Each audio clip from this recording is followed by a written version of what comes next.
Bienvenidos sean todos ustedes al año 1924. El día de hoy vamos a viajar hasta Nueva York, precisamente para presenciar una partida disputada entre piezas blancas Richard Reti contra piezas negras el gran maestro Efim Bogoljubov. Bueno, aquí la situación es que tanto Richard Reti como Bogoljubov y Aron Nimzovich, que no está en la partida, pero tanto estos tres jugadores eran padres. Bueno, son considerados como los padres del ajedrez hipermoderno, precisamente por sus grandes contribuciones bastante novedosas e innovadoras en el ámbito del ajedrez allá por los años de 1920, en donde había una escasez de teoría, tanto en el gambito de rey, gambito de dama, India de rey. Básicamente, en todo el gambito de dama, tanto declinado como aceptado, había una carencia excesiva de teoría. Entonces lo que hicieron fue rellenar todos esos cabos, pero no solamente eso, sino que también propusieron un nuevo modelo de el jugar ajedrez, precisamente con jugadas como por ejemplo caballo F3, que fue lo que se jugó en la partida, la apertura favorita de Richard Reti, que bueno, aquí caballo F3, D5 y C4 se le conoce como la apertura Reti. Caballo F3 nada más se le conoce como la apertura Zukertort. Pero, a ver, lo importante es el concepto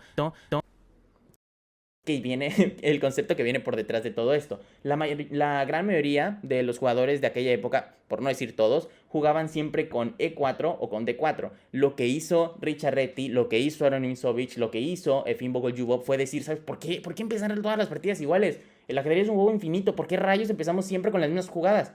Entonces, por eso caballo F3 resulta tan innovadora. Caballo F3, C4, bueno, y E6. El detalle es esto. Alexander Aliokin criticó bastante esta jugada precisamente porque, uno, encierra al alfil de C8 y dos, aquí evidentemente el centro de las negras está totalmente pasivo. Lo que recomendaba Aliokin fue algo como C6, aunque, miren, honestamente E6 es muy buena jugada. Yo recomendaría algo como C5, pero digo, las tres jugadas son buenas, la realidad. Solamente que Aliokin, como tenía estas ideas del ajedrez moderno, del ajedrez clásico, y apenas estaban conectando todos los puntos, de repente hubo muchas críticas en ese aspecto. Pero siempre hay que dejar en claro eso, eran críticas constructivas, obviamente con la intención de seguir reforzando el ámbito ajedrecístico. Todos estos jugadores hacían bastante por el ajedrez y no había de que desdén o rivalidad maligna, siempre una rivalidad sumamente potente, pero también hasta cierto punto sana. Bueno, hasta cierto punto, ¿verdad? E6, G3, D5, alfil G2, alfil D6, enroque corto, B3 y torre 8. A ver, torre 8 a lo mejor y parece una pérdida de tiempo en el sentido de que algo como caballo BD7 era mejor, porque a ver, esta torre N8 no está haciendo nada porque si se jugó E6 es porque no se planea o no se planeaba jugar E5, entonces como que no tiene mucho sentido apoyar el avance del peón si sabemos que se va a quedar en E6. Entonces precisamente algo como caballo BD7 era un poquito más rápido y no tanto para perder tiempos, pero bueno, torre 8 fue lo que se jugó. Alfil B2, caballo B7, ahora sí, pero la torre ya se encuentra descolocada de su posición. Y D4. Esto es lo que me interesa. Esta es una mejora sugerida por Capablanca que posteriormente Richard Reti utilizó en esta partida contra Efim Bogoljubov. Y la idea es la siguiente.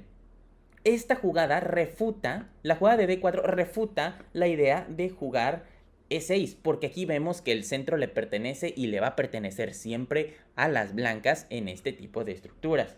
Tras E6 y caballo BD2, aquí vemos que Efim Bogoljubov viene y juega caballo E4. Y de hecho es bastante importante. ¿Por qué?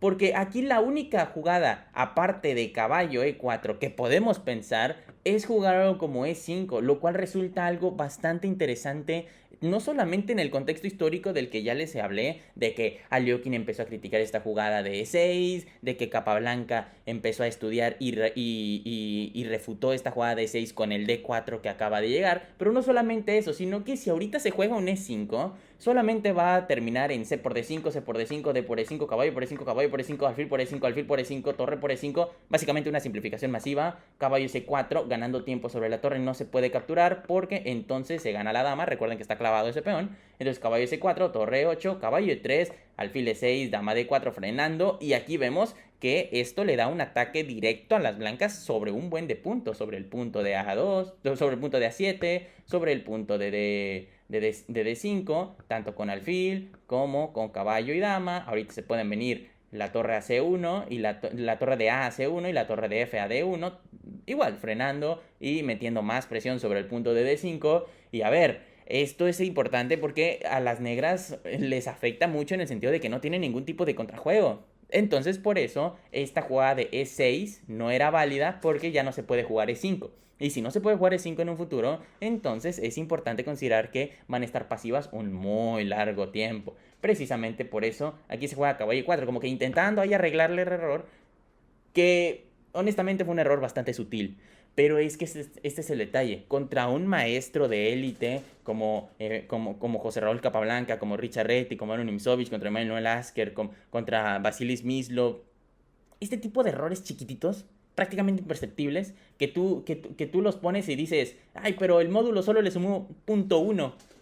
¿Eso qué? Ese tipo de errores chiquititos son precisamente los que aprovechan para generar un efecto de bola de nieve y que ese error chiquito se convierta en algo totalmente inevitable ya en el medio juego o incluso en el final. Bueno, entonces caballo por E4, D por E4, caballo E5 y F5. Muy buena jugada, pero aparte de que debilita el enroque, es buena, pero es forzada. Entonces, como que se contrarresta eso. F3, bueno, bastante importante y la estrategia apropiada en este tipo de posiciones para seguir abriendo las diagonales debido a que los alfiles son las principales herramientas del blanco, entonces se tienen que abrir. E por F3 y alfil por F3. Bueno, obviamente no se puede hacer E por F3, esto sería un poquito dudoso porque el peón de E2 va a terminar con la finalidad de servir como una catapulta a E4. Entonces, si lo mandamos a F, aparte de que le frenamos la actividad a la torre, pues ya no va a haber una ruptura liberadora en E4 y la posición se cierra de nuevo. Entonces, como no es lo que queremos, alfil por F3 y tras dama D7, caballo por D7, alfil por D7 y E4. Bastante impresionante, ya con la intención de abrir las diagonales para sus respectivos alfiles. E5 y... a ver, bueno, a lo mejor y algo como F por E4 puede ser motivo de análisis, pero la realidad es que no, porque simplemente alfil por E4 y vemos cómo estos alfiles son verdaderos francotiradores. Ahorita se viene la torre, la dama de D1 se puede desplazar a H5 o incluso si así lo quiere a G4. No parece ser bastante ideal para las negras esta posición. Entonces es una jugada que debemos de evaluar, sí, pero solo para saber que no hay que hacer sobre el tablero. Entonces por eso E5, buena jugada. C5, alfil F8, ganando tiempo, recuerden eso. Dama C2. Y bueno, aquí se están atacando simultáneamente los dos peones centrales. Recuerden que solamente se puede defender uno. Entonces E por D4 deciden entregar el peón de E4. A lo mejor y algo como G6, intentando ahí como que resistir el golpe, era un poquito más preciso. Pero bueno, a ver, E por D4 fue lo que se jugó. E por F5, torre a D8 y de hecho esto es categorizado por muchos como un error. ¿Por qué? Bueno, es categorizado por muchos como un error porque la realidad es que esto solamente permite el golpe de alfil H5. Algo un poquito más preciso hubiese sido la torre de E a D8 y este alfil H5 ya no tendría sentido porque no se gana ningún tiempo sobre ninguna pieza. Sin embargo, un torre a D8, alfil H5, se gana un tiempo sobre la torre de E8 y se tiene que mover. Es que ese es el problema. ¿A dónde se mueve? Bueno, Efim Bogolyubov la trajo directamente hacia E5, pero este es el detalle, alfil por D4 y se gana otro tiempo sobre la misma torre. Es por eso que hay que empezar a evaluar bastante bien hacia dónde movemos las piezas, sobre todo porque en este tipo de posiciones nos resulta bastante sencilla mover una u otra pieza y sobre todo si estamos jugando partidas rápidas, pero el detalle es ese, que sí importan este tipo de errores y si nosotros tenemos poco tiempo y si nuestro rival tiene mucho tiempo, se va a percatar del error y lo va a aprovechar. Mucha gente dice, no, no va a haber esta continuación, va el enemigo y la ve, entonces muchos se quedan con cara de, uy, bueno, entonces sí, a lo mejor y sí lo tuve que haber evaluado con más precisión y con más calma en la partida. Precisamente los invitamos a jugar sobre todo partidas clásicas y no partidas bullet o partidas de blitz o partidas rápidas simplemente. Torre por F5 fue lo que se jugó, torre por F5, alfil por F5, dama por F5 y aquí vemos que, a ver, si empezamos a contar, las blancas tienen pieza de más.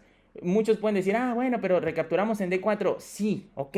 Entonces el material se encuentra igualado, pero la posición no. Porque aquí las negras tienen muy, muy, muy buen carácter posicional en el sentido de que la torre está centralizada, la dama está muy activa, el alfil ahorita va a entrar a C5 una vez que se retire la dama. Sí, pero los puntos no están conectados. A diferencia de las blancas, que sí tienen un ataque palpable. Tras torre F1 están intentando entrar sobre el punto de F7, de F8. Y es que ese es el detalle. No importa que las negras estén activas. necesitan hacer coordinación y sinergia entre pieza y pieza para que esa actividad resulte bastante palpable. Torre de 8 y bueno, tras alfil F7 jaque y rey H8 con la intención de desplazar al rey de la protección del alfil de F8. ¿Qué fue lo que jugó Ricciarretti? La famosa e impresionante alfil E8, haciendo un cortocircuito con la torre y el alfil y amenazando mate en uno. Aquí lo único que pueden jugar es dama F7 sacrificando la dama, pero de todos modos el mate es inminente. Precisamente por eso Efim Bogolyubov termina por abandonar la partida justamente en este movimiento. Un elegante golpe final y bueno, las negras no tuvieron de otra más que rendirse. Esta jugada, junto con esta partida en particular, obtuvo el primer premio de la belleza en este torneo. Y les voy a leer algo que Alexander Aliokin comentó. La siguiente ronda le tocó jugar contra Aliokin y también le ganó. Después, el propio Aliokin comentó: Reti es el único gran maestro cuyas jugadas me resultan desconcertantes. Bastante impresionante, ¿no? Y bueno, es evidente que todo esto tiene el fundamento de que nadie sabía cómo responder ante caballo F3.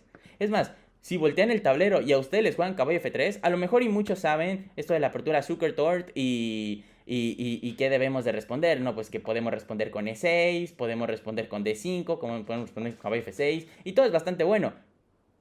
Pero eso era bastante nuevo allá por los años de 1920. Nadie lo había jugado. Entonces, ¿cómo responder? No estaba en los libros de ajedrez. ¿Me explico? Muchas gracias por visualizar este video. Cuídense mucho. Bye bye.